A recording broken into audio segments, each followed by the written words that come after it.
Alors lui, c'est un peu la star des réseaux sociaux dans le monde catho. Il fait un super boulot sur internet, mais le frère Paul Adrien, il y a quand même des lieux où je peux vraiment pas le suivre. Parmi les questions qui reviennent régulièrement, il y a « Pouvons-nous savoir si nous serons sauvés ?» Et la réponse est malheureusement non. Mais ça ne nous empêche pas de pouvoir l'espérer. Jésus a dit « Celui qui persévérera jusqu'au bout, celui-là sera sauvé ». Matthieu 10, 22. Et on ne peut pas savoir si on va persévérer jusqu'au bout dans la foi chrétienne et en état de grâce. Mais on peut l'espérer. Ainsi donc, on ne pourrait pas être sûr de son salut. Ce que je vous dis là a fait l'objet d'une déclaration au Concile de Trente. À moins d'une révélation privée, celui qui déclare avoir la certitude absolue qu'il persévérera jusqu'au bout, qu'il soit anathème. Le Concile de Trente, il sait ce qu'il fait, hein. L'air de rien, sous ses airs ouverts et sympathiques, il met de bons taquets aux protestants, quoi. Parce que le Concile de Trente, c'est ce fameux concile du XVIe siècle, autrement connu sous le nom de Contre-Réforme. Et comme son nom l'indique, il s'agissait de contrer la réforme protestante. L'anathème qui est prononcé ici vise les protestants. Alors on va répondre à la question parce qu'elle est importante. Regardez un peu les commentaires de cette femme sous la vidéo du frère Paul Adrien. Me dire que Dieu est un père papa, dit-elle, est ma seule espérance dans ma dépression. Se dire qu'on n'est pas sûr d'être sauvé, ça me fait très mal. Ça sert à quoi alors la mort de Jésus? Et elle ajoute, je comprends Judas qui s'est suicidé de désespoir. Alors c'est super dur, mais ça donne une bonne idée de l'enjeu. Voilà de quoi on parle quand on parle de l'incertitude du salut. Alors on va laisser le Concile de Trente à son somme, et on va plutôt aller voir ce que nous raconte l'ami Paul.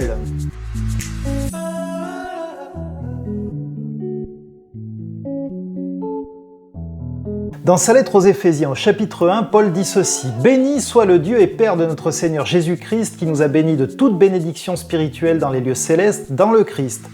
En lui, il nous a choisis avant la fondation du monde, pour que nous soyons saints et sans défaut devant lui. Dans son amour, il nous a destinés d'avance par Jésus-Christ à l'adoption filiale, pour lui, selon sa volonté bienveillante, afin de célébrer la gloire de sa grâce, dont il nous a comblés en son bien-aimé.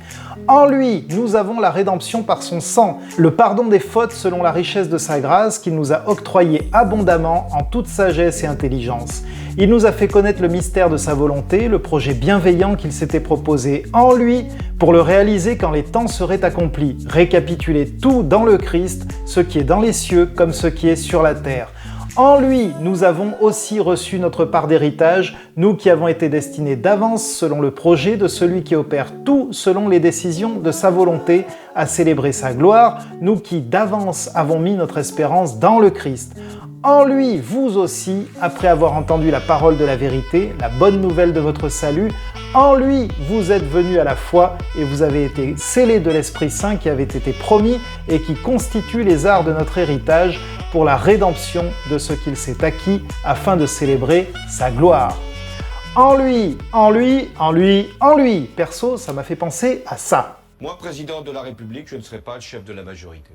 Moi, président de la République, je ne traiterai pas mon Premier ministre de collaborateur. Moi, président de la République... 15 fois, François Hollande, lors du débat présidentiel de l'entre-deux tours en 2012, a terminé son intervention en démarrant ses 15 dernières phrases par « Moi, président de la République ». Et ici, on a Paul qui nous donne du « en lui »,« en Christ ». Ça s'appelle une anaphore. L'anaphore, c'est quoi? C'est une figure de style qui consiste à débuter effectivement toutes ces phrases par une même expression. Et à quoi ça sert? Ça sert à marteler une idée qu'on veut imprimer dans les esprits. Qu'est-ce que Paul veut qu'on imprime? Le verset 3 nous dit que le Père nous a bénis de toute bénédiction spirituelle dans les lieux célestes, dans le Christ.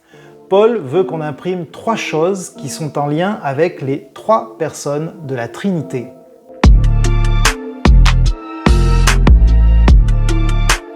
En Christ, nous avons été choisis par le Père, nous dit le verset 4, destinés d'avance à l'adoption filiale, nous dit le verset 5. D'autres traductions disent que nous avons été élus, prédestinés. C'est chaud quand même, hein? C'est chaud parce que ce que ce texte nous dit, c'est que Dieu choisit ceux qu'il sauve. Il y a des personnes que Dieu sauve et il y a des personnes que Dieu ne sauve pas. C'est entre ses mains. L'être humain, à première vue, là, n'a aucune part là-dedans. Et donc c'est chaud parce que nous voici rendus à l'état de pantin, avec un destin écrit, un destin qui est scellé à l'avance, auquel on ne peut pas échapper et auquel on ne peut rien changer. Et il y a pire, si Dieu choisit ceux qu'il sauve, alors ça veut dire aussi qu'il condamne des gens qui n'avaient aucune possibilité de venir à la foi puisqu'il ne les avait pas choisis. Et franchement, ça fait quand même un peu froid dans le dos. Seulement voilà, d'autres versets semblent dire tout autre chose. Deutéronome 30,19 dit « J'en prends aujourd'hui à témoin contre vous le ciel et la terre, j'ai mis devant toi la vie et la mort, la bénédiction et la malédiction, choisis la vie. » Ézéchiel 33, verset 11 dit « Ce que je désire, c'est l'Éternel qui parle, ce n'est pas que le méchant meure, c'est qu'il change de conduite et qu'il vive. Revenez, revenez de votre mauvaise voie. » Jean 8, 44, Jésus parle à ses opposants, il leur dit « Vous avez pour père le diable et vous voulez accomplir les désirs de votre père. » Jean 5, 40 dit « Vous ne voulez pas venir à moi pour avoir la vie. » C'est encore Jésus qui parle. Donc on est bien dans quelque chose qui est de l'ordre du choix, quelque chose qui implique notre volonté, qui implique une pleine liberté humaine quant à la possibilité de changer de voie. Sinon, ça n'aurait aucun sens que Dieu nous appelle à la repentance et à la conversion. Et en même temps, un chapitre plus loin seulement, Jean 6, Jésus affirme aussi « Nul ne peut venir à moi si le Père qui m'a envoyé ne l'attire. » Alors quoi? On se retrouve devant des textes qui sont manifestement en tension. Et comme on est des êtres humains, on a envie de résoudre cette tension. Dans l'histoire, vous avez d'un côté Jean Calvin, l'un des grands réformateurs, qui a fortement appuyé la doctrine de l'élection. Dieu est souverain, il choisit qui il veut, son appel est irrésistible. Et puis de l'autre, vous avez Jacobus Arminius, un théologien néerlandais de la deuxième moitié du XVIe siècle, et qui lui dit que Dieu choisit ceux dont il sait, dans sa prescience, qu'ils vont placer leur foi en Christ. Autrement dit, Dieu, qui est hors des contingences du temps, voit qui va se convertir, et ce sont ces gens-là qu'il choisit. Dans cette perspective, les êtres humains ont bien une pleine possibilité de croire ou de ne pas croire. Donc vous avez Calvin d'un côté, Arminius de l'autre, et puis ensuite, très modestement, il y a moi, avec mon nouveau courant, le arminiano-calvinisme ou le calvino-arminianisme, et qui dit « Et si on n'essayait pas de résoudre cette tension qui existe entre les textes ? Si on acceptait le paradoxe et qu'on essayait plutôt de comprendre pourquoi la Bible nous l'offre. Parce que la première chose qu'on peut dire, c'est que la Bible affirme effectivement la souveraineté de Dieu. On peut dire avec Calvin, mais surtout avec la Bible, que Dieu nous a choisis, qu'il nous a prédestinés à la vie éternelle, qu'on ne pourrait pas aller à lui s'il ne nous avait pas attirés à lui. C'est certain, Dieu est définitivement à l'origine de notre salut. Et la deuxième chose qu'on peut dire, c'est que d'une façon tout à fait mystérieuse, Dieu, dans le cadre de sa souveraineté, nous permet de faire de vrais choix. Lorsque nous rejetons Dieu, nous le faisons de notre propre volonté. Lorsque nous accueillons sa parole, nous le faisons aussi de notre propre volonté. Nous sommes absolument et pleinement responsables de nos choix, de nos pensées et pour finir, de nos actes. C'est pour ça que la Bible nous appelle à revenir de nos mauvaises voies et à nous tourner vers le Seigneur. Alors on peut se dire, ah ben non, pardon, enfin c'est l'un ou l'autre, hein. Soit je suis prédestiné, soit je suis libre de mes choix, ça s'auto-exclut. Eh bien peut-être, mais peut-être pas aussi, parce que devant le texte biblique, moi je n'éprouve pas pour ma part le besoin de résoudre tous les paradoxes. Je crois plus juste de plier le genou et d'accepter qu'il y a des choses qui nous dépassent. On parle de Dieu. C'est comme les discussions interminables autour de la Trinité, elles peuvent être hyper intéressantes, c'est stimulant intellectuellement, ça nous permet de toucher du doigt de grandes vérités au sujet de qui est Dieu, et c'est bon d'approfondir ces questions-là, mais il y a un moment où il faut aussi admettre le mystère, parce qu'on parle d'un Dieu qui nous dépasse largement. Et pour tout vous dire, moi ça me rassure, parce qu'un Dieu qui entrerait tout entier dans ma faculté de raisonnement, il y a de bonnes chances que ce soit un Dieu qui sorte d'une tête humaine. Le Dieu auquel moi je crois, il a créé le ciel et la terre, quoi. Comment est-ce qu'il pourrait entrer tout entier dans ma petite caboche? Par contre, je crois que la Bible ne dit rien au hasard. Alors je garde les deux affirmations. Je garde l'affirmation biblique de l'élection, non seulement parce qu'elle se trouve dans la Bible, mais aussi, et je crois que c'est là sa fonction principale, parce qu'elle m'empêche de me glorifier de mon propre salut. Je ne peux pas me regarder moi-même avec un sentiment de supériorité sur mes contemporains en me disant « Ah ouais, mais moi j'ai fait le bon choix, quoi.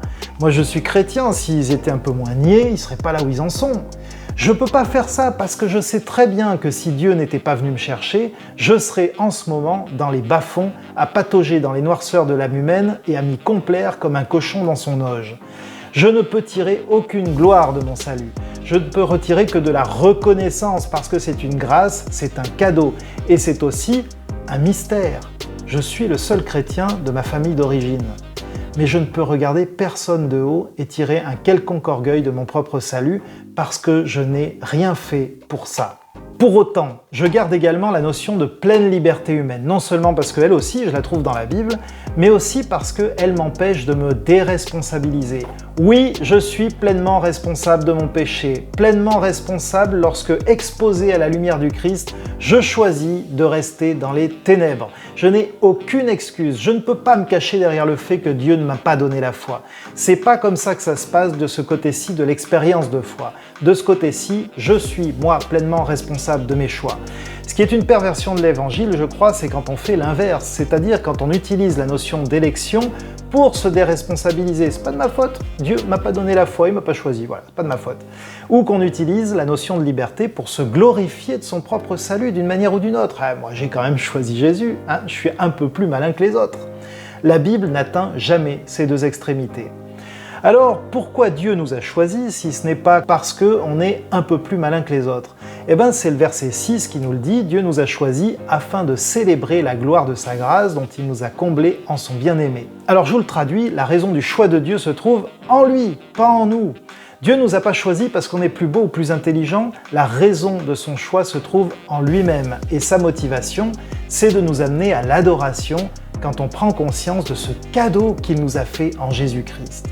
Dieu nous a choisis pour sa propre gloire. Ça peut paraître hyper mégalo, et ça le serait si Dieu n'était pas Dieu. Mais Dieu est Dieu, et il est le seul digne d'adoration, et en fait c'est magnifique ça. C'est magnifique parce que non seulement ça nous évite ce terrible travers qui consiste à glorifier des hommes ici-bas, des hommes et des femmes qui sont faits de chair et de sang comme nous, qui sont pécheurs comme nous, et que nous mettons pourtant sur un piédestal comme s'ils étaient des dieux. Il suffit de regarder comment ça se passe dans les dictatures avec le culte de la personnalité, mais même sans aller aussi loin, il suffit de regarder autour de nous, des gens qu'on place bien trop haut et qu'on place parfois comme intermédiaires entre nous et Dieu. Donc non seulement ça nous évite ça, mais en plus, rendre gloire à Dieu nous rend heureux. Ça nous rend heureux parce que nous sommes littéralement faits pour ça. Alors finalement, être choisi par le Père, en quoi est-ce que c'est une garantie pour mon salut? Eh bien c'est une garantie parce que si le choix du salut dépend de moi, alors je peux me retirer. Je sais que je suis faible, moi. Je sais que je peux être assailli par le doute. Je sais que même l'apôtre Pierre a renié son maître 3 fois. Si le salut dépend de mon choix, mais je suis foutu. Et c'est là que l'argument du frère Paul Adrien tombe à plat, parce qu'il cite Matthieu 10, 22, où Jésus dit « Celui qui persévérera jusqu'à la fin sera sauvé ». Et lui dit Et on ne peut pas savoir si on va persévérer jusqu'au bout dans la foi chrétienne. « Mais si, on peut le savoir. En fait, c'est même très clair. On est parfaitement incapable de persévérer jusqu'à la fin. C'est au-dessus de nos forces. » J'échappe de peu à l'anathème. Ce que ce texte d'Éphésiens nous dit, c'est qu'il ne s'agit pas de nous. Il ne s'agit pas de nous, il s'agit de l'œuvre de Dieu en nous. Philippiens 1, verset 6 dit « Je suis persuadé que celui qui a commencé en vous une œuvre bonne en poursuivra l'achèvement jusqu'au jour de Jésus-Christ. » Philippiens 2, 13 dit « Car c'est Dieu qui opère en vous le vouloir et le faire pour son bon plaisir. » Il s'agit de son œuvre à lui. 1 Thessaloniciens 5, verset 23-24 dit « Que le Dieu de la paix vous consacre lui-même tout entier, que tout votre être, l'esprit, l'âme et le corps, soient gardés irréprochables pour l'avènement de notre Seigneur Jésus-Christ. » Et qu'est-ce que dit le verset 24 à la fin? « Celui qui vous appelle est digne de confiance, c'est lui qui le fera. » Il ne s'agit pas de nous. C'est sûr que si tu comptes sur tes propres forces pour ton salut, tu as des raisons d'être inquiet. Mais si ton salut dépend de Dieu, il est irrévocable. Dieu n'est pas un homme pour se dédire. Dieu est fidèle, ce qu'il décrète s'accomplit. Elle est là, la première garantie. Et maintenant, la deuxième.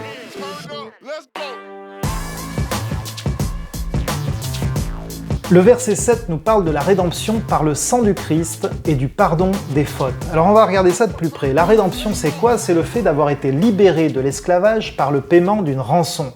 Dans l'Ancien Testament, un homme endetté pouvait se vendre comme esclave pour payer sa dette. Et pour que cet homme retrouve un jour la liberté, eh bien, il lui fallait un rédempteur, c'est-à-dire quelqu'un qui paye sa dette à sa place et donc le libère. Si nous avons la rédemption en Christ, c'est d'abord que nous nous sommes vendus nous-mêmes comme esclaves. À quoi ou à qui? En Romains 7,14, Paul dit « Nous savons en effet que la loi est spirituelle, mais moi je suis charnel, vendu au péché. L'homme naturel est vendu au péché. » Romains 3,23 dit « Car tous ont péché et sont privés de la gloire de Dieu. » Et il y a un prix à payer pour notre rachat. Romains 6, 23 le dit, le salaire du péché, c'est la mort. La mort, c'est le prix à payer pour notre péché. Donc si quelqu'un veut nous libérer, le prix qu'il doit payer pour le faire, c'est la mort. Et vous l'avez compris, nous avons un Rédempteur. Jésus a payé ce prix de la mort. Il l'a fait pour nous, et c'est pour ça que le verset 7 nous dit qu'en lui, nous avons la rédemption par son sang. C'est sa mort à la croix qui nous libère. Parce que Jésus a payé le prix, Dieu, le Père, nous remet notre dette. J'ai dit tout à l'heure que le texte parlait du pardon de nos fautes, mais en fait, plus précisément, il parle de la rémission des péchés. La rémission des péchés, c'est Dieu qui efface notre dette. Et il l'efface parce que Jésus l'a payé par son sang en mourant à notre place. On est donc sauvé par le Fils, et c'est la deuxième garantie concernant notre salut. Parce que si le salut dépend de mes œuvres, à nouveau, je suis cuit. Je suis pécheur, je suis incapable de me racheter moi-même. Tout ce que je sais faire, c'est m'endetter chaque jour un peu plus. Mais si, comme ça nous est dit ici, le salut dépend de l'œuvre de Jésus à la croix, alors là je peux être serein parce que ce sacrifice, il n'est pas à faire, il a été fait, il est acté et il a été validé par le Père par la résurrection du Fils. Donc là encore, c'est irrévocable, on ne peut pas défaire ce qui a été fait. Mais c'est pas tout. Après le Père et le Fils, c'est le Saint-Esprit qui nous donne une troisième garantie.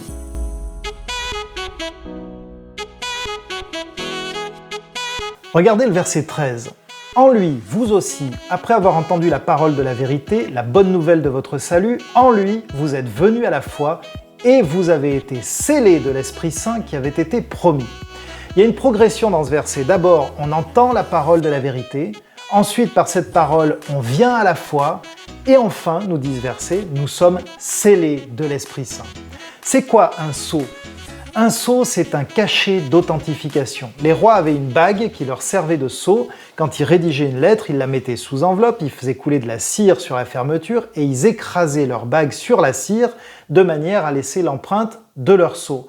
Pourquoi faire ? Eh bien pour que le destinataire, en recevant cette lettre, puisse avoir la certitude que cette lettre était bien une lettre qui appartenait au roi.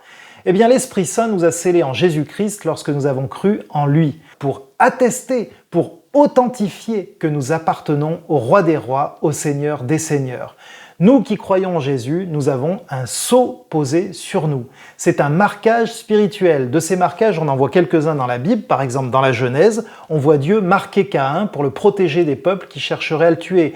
Ou on voit Dieu demander aux Israélites de marquer de sang les linteaux de leur maison pour que la mort n'entre pas chez eux. Ce sont des marquages spirituels. De ces marquages, il y en a des bons, et puis il y en a des mauvais. Par exemple, vous avez des personnes qui ont comme marqué sur le front « Je suis abusable ». Et dans leur vie, elles attirent les abuseurs comme des mouches, parce que même si elles ne se connaissent pas entre elles, leurs démons, eux, se connaissent et se reconnaissent. D'autres ont comme marqué sur le front « Je suis une victime » parce qu'elles se sont installées dans cette identité, par exemple après une agression, et ce marquage conditionne toute leur vie. Elles s'enquistent là-dedans, elles sont perçues comme victimes, donc elles sont traitées comme victimes, et elles n'arrivent plus à sortir de ce statut qui les plombe complètement et qui les empêche de reprendre les rênes de leur vie. Donc ces marquages-là, il faut s'en débarrasser.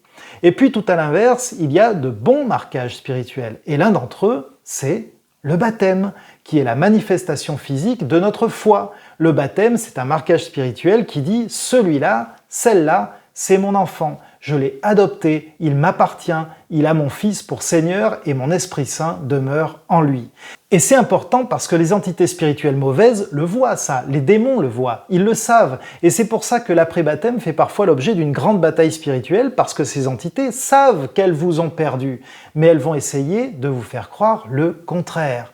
Alors lâchez rien surtout parce que par le baptême, vous avez été scellés de l'Esprit Saint. Vous êtes enfants de Dieu. Et cet Esprit Saint que nous avons reçu, nous dit le verset 14, constitue les arts de notre héritage. Les arts, c'est ce que nous versons pour avoir la garantie de quelque chose. Par exemple, je peux verser des arts pour un appartement, ce qui va me garantir que cet appartement, il ne va pas être loué à quelqu'un d'autre. Cet appart, il est pour moi, c'est acquis, c'est sûr, les arts sont versés. Eh bien, nous dit ce verset, l'Esprit Saint que nous avons reçu, c'est une garantie de l'héritage à venir.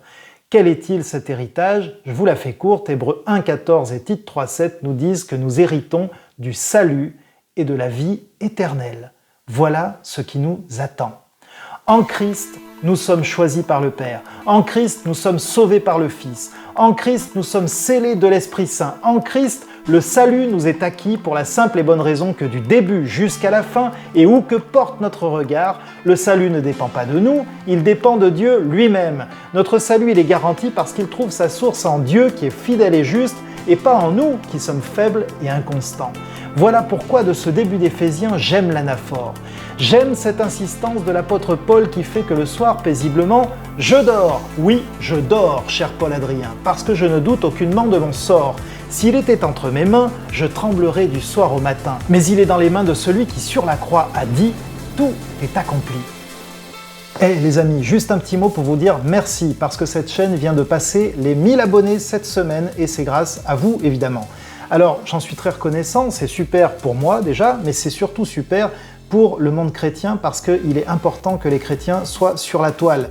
J'ai pris ma part, vous pouvez prendre la vôtre, vous pouvez partager, liker les créateurs de contenu chrétiens qui essayent de diffuser cette parole qui nous est tellement chère. Salut!